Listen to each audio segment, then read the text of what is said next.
First off, what's going on with the dispute with Qantas? The Fair Work Australia ordered termination of the industrial action about 2 o'clock this morning. They said that Qantas' action of grounding the fleet was not in the national interest, and all parties were to cease industrial action and go back to mandatory conciliation for the next 21 days. Now, what's the feeling about this unprecedented action from Qantas and its CEO to ground all planes? Well, the Prime Minister of Australia described it this morning as extreme, and we agree with her. We think it was unnecessary. We were in negotiations on Friday and we're due to negotiate again today, so that was a fairly extreme reaction, particularly on behalf of the pilots, because our industrial action had been no more than making passenger address announcements to our passengers and wearing a bright red tie. Okay, so the feeling is it was extreme. Was it maybe too extreme and too high of a stakes game against pilots and other workers? Well, we think that the action has damaged the brand fairly considerably.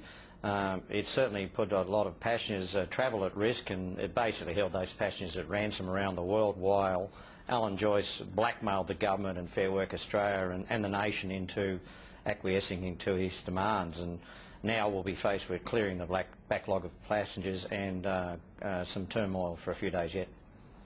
And what about his retort that basically pilots and other workers for Qantas are holding the airline hostage and demanding too much in pay raises? Well, I've heard that, but our pay claims from the pilots' point of view were for 2.5%. Inflation in Australia was about 3.3% last year. So in fact we're barely holding our own or going backwards.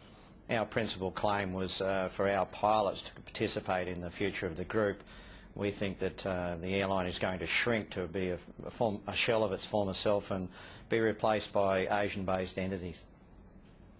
Okay, so what happens now? Basically, we have Fair Work Australia telling workers to get back to work and Qantas to start flying again, but we could have binding arbitration in 21 days. So what's going to happen from here? Well, you're correct. It's 21 days of conciliation meetings. We're due to do that tomorrow. And then if it's going well, another 21 days of those meetings. If there's no resolution after 21 days, then we go to binding arbitration. Qantas has been fairly difficult in negotiations. They haven't been willing to compromise in any manner or means. We've said all along that we're willing to compromise, so I suspect that they'll stonewall us and we may end up in arbitration, but we'll do our best to try and get it across the line. Now, Richard, in terms of the words you've used to talk about Alan Joyce and Qantas, you said he's blackmailed basically the country and the airline, the workers, and also that it was just too extreme, his actions. So in all, how do you feel about this man leading and heading up Australia's biggest air carrier? Oh, well, I think his actions were arrogant. We attended the annual general meeting on Friday, and that was fairly hostile.